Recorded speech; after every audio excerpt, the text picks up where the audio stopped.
What happens when you do everything right and life still doesn't go as planned? In this episode, we talk about the struggles women face with infertility, feeling sad after having a baby, aka postpartum depression, and dealing with tough choices from the past. How can we find hope when things feel so hard? And what help is out there for women going through this? Join us as we share stories, answers, and hope. Don't miss this heartfelt conversation because every story matters. Welcome to Fertility and Wholeness Podcast. Are you tired of seeing that test be negative month after month? Will you ever stop having to take test after test? Are you scared of all the medical terminology, office visits, and misinformation you see at every turn on your infertility journey? If you answer yes to any of those, you're not alone. You are at the right place. I'm so happy you're here with us.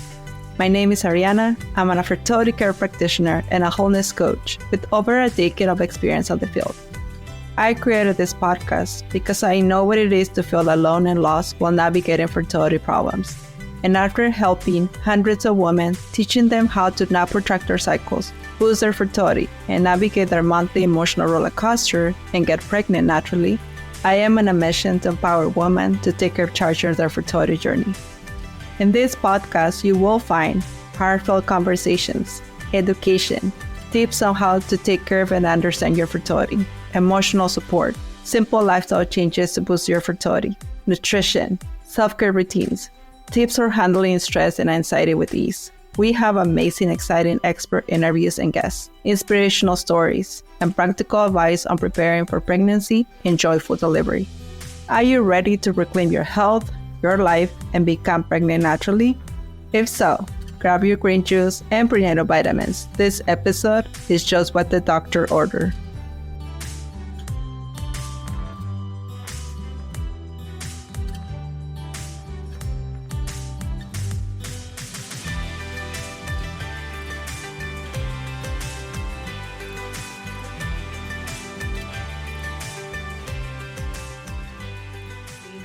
The women, they've been waiting for a long time to have a baby and they have never had an abortion and done everything right. A lot of them also feel forgotten. What would you say to that woman that is looking at the women having an abortion and thinking, yes, I earned it, right? I earned this. And sometimes we think we have to earn something. Right. I'm praying that God is speaking through me right now to that woman. I can only imagine the pain that must feel like, because all of our pain is different. But for some reason, Genesis 50:20 is coming to my mind, and I might have it not completely word for word correct, but it essentially goes, "What the enemy meant for evil, you have meant for good." And we live in such a fallen world. You know, we know that infertility wasn't God's design for this world, but because of the fall, we live in a world that is full of things that we have to face that bring tragedy. And I believe that infertility is a tragedy to many women who experience it, who don't get to experience what having a baby feels like. But I know that God can use every single person's story for his good. And when something isn't happening for us in life, or when we feel lost, or when we just feel like he's not listening, we can rest in knowing that he is, and that he is always there, and that he's never left our side, and that he can use every single thing for the good of his kingdom. And we may not know what that looks like in the moment, but we can rest in knowing that he hears our pain and bottles up every single tear. So touching a little bit back, thank you so much for sharing this. But thinking a little bit back, I know you mentioned postpartum depression, the reality of postpartum depression and the hormonal shifts that occur after having a baby and all the changes that we sometimes don't anticipate. We want the baby and we imagine holding the baby in the hospital with the beautiful pajamas and matching outfits and the photo shoots that we see in Instagram. But sometimes we're hit with the difficulties of birth. And then we go home and then we feel unfit. Can you share more of that? Yeah. So I would definitely say if you're someone listening to this who does struggle with this in the future, or maybe you're struggling with this right now, just know that it's extremely common and it doesn't make you a bad person. And you absolutely should reach out for help because help is available and help can help you bond with your child in the way that you want. And a really good thing to do would be to go to therapy and seek professional help for that from a licensed professional counselor because like you said, our hormones shift so much. I mean, they shift so much during every single month. So I can only imagine the craziness that they're going through after we give birth. And that's not in our control. We can only do so much, right, to make that better. But seeking out help and really just being honest with your close support system on, hey, I am feeling this and I feel like I'm a bad person. You're not a bad person, but let your support system know that you're feeling that so that they can come alongside you and help you get that bonding that you need and that help that you need. Very thankful that you touch into this because it's something that I'm like, okay, we need to talk that fertility is like everything, right? It's cycles, it's pregnancy, it's going through losses, it's going even through dealing with the choices that we had made before. And then now we're mothers, and then now we have to deal with what happens after the baby is delivered. And then also some women don't have the picture perfect pregnancies, all the things that happen. And even though for a women wanting to have a baby and have the dream to have a baby, they're like, I will go through everything. I don't care if whatever God has put me through, I will go through it just to have this baby. And that's why when they have the baby, they also feel like I need to look like I have it all together. So thank you so much for sharing that. Because we do like think, yeah, I pray for this. I wanted this. I put all this money and all this effort for 6 years. And now that I have the baby and I'm sleep deprived, I don't know what to do with this. Yes. So just giving the permission to and looking for the resources and talking about the resources. What resources would you recommend for that you have found helpful or that you also provide for our listeners? Yeah, specifically for women who are struggling with shame and guilt from a past decision of abortion, I do offer one-on-one mentoring for women to really kind of dive into the healing process so that they can heal that unresolved grief and shame. And I also help co-facilitate the Bible study that I mentioned, Forgiven and Set Free. I can do that virtually. We also host retreats where I'm from, and some women even fly in for those. I also know of some other resources too. I think we were talking before we hit record about Rachel's Vineyard. That is a really great option. A lot of Catholic women will go through that retreat, but I know that they accept women of all denominations to go through that one. And that one is actually even a good option if you want your spouse to come with you. I do believe they allow your spouse to come with you through that retreat and that healing process. I know some friends who have gone through that and have found it to be extremely helpful. If you are listening to this and you're just like, I don't know how I feel about the faith thing, totally understand that. There are plenty of secular resources as well. One of them that I know of and recommend is called Support After Abortion. So they have healing programs that are not necessarily faith-based. They encourage faith if you're a person of faith, but if you're not a person of faith, they don't shove it down your throat or make you kind of go through that. They have options for you as well, because even if you're not someone of faith, I think it's important for us to recognize that anytime we go through a loss, there is going to be a grieving process. And once we look at it that way, we're able to kind of I don't know if fix is the right word, but we're kind of able to address those feelings, those negative feelings that we may be experiencing. So like I said, Support After Abortion is a really good option. I think their website is just supportafterabortion.com. So that makes it pretty easy. And as you mentioned, husbands, men, what can you say about the men that also have to process the abortion? And I think what I have understood before is how helpless they feel sometimes because they were not pregnant. So can you address a little bit of the men resources, if you know, or anything that you know that can help men? Yes, there are things for men out there. I love that question because I think, sometimes it's even hard for women to find the resources, and then it's even harder for the men to find the resources. But men do struggle with guilt and shame after abortion too. It's very, very real. Support after abortion has some specific men's groups, so that would be a really great one. I also have a friend named Victoria Robinson.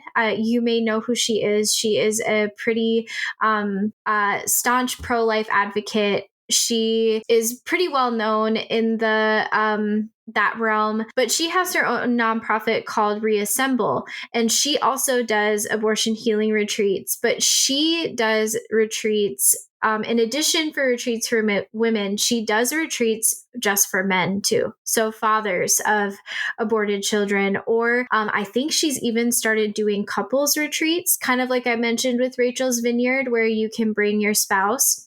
So those would be some really great options for men. There is also a Bible study that's written by the author who wrote Forgiven and Set Free. That Bible study is called Healing a Father's Heart. You might be able to find some pregnancy resource centers that have men's groups, but between all of those resources, men should be able to find some sort of healing ability for that guilt that they're dealing with. Thank you so much for sharing. I'm always an advocate for preventive medicine. So is there anything preventive that we can do as a society or as a woman talking to other women? I feel like there is so much misinformation and so much loneliness when somebody's walking into an abortion clinic and there is nobody stopping them too. I always feel like family, the people around them have so much influence too. So what would you say as a preventive medicine for a future mother or as a mother that is listening to this? Is like, what can I do to support my daughter that wants to make this decision, or I have felt like I have to encourage the decision to? I would say, first of all, if you're wanting to encourage someone to make this decision, I would really strongly advise you to look into the adverse effects that could occur after this choice is made. Because I like you said, misinformation, I don't think those are very accurately reported on. And, regardless of where you are on where you believe on this issue, the facts are that it does cause mental adverse effects and sometimes physical adverse effects. And so instead of approaching it like that, I would approach it as you are being a support system for that person. One thing we know is that about 70% of women who choose abortion are choosing abortion because of financial reasons. And so being able to kind of help them with those things, not all of us can help someone financially, but there are resources out there that can help these women, like pregnancy resource centers. They provide so many free baby items for moms and free parenting classes and free prenatal care.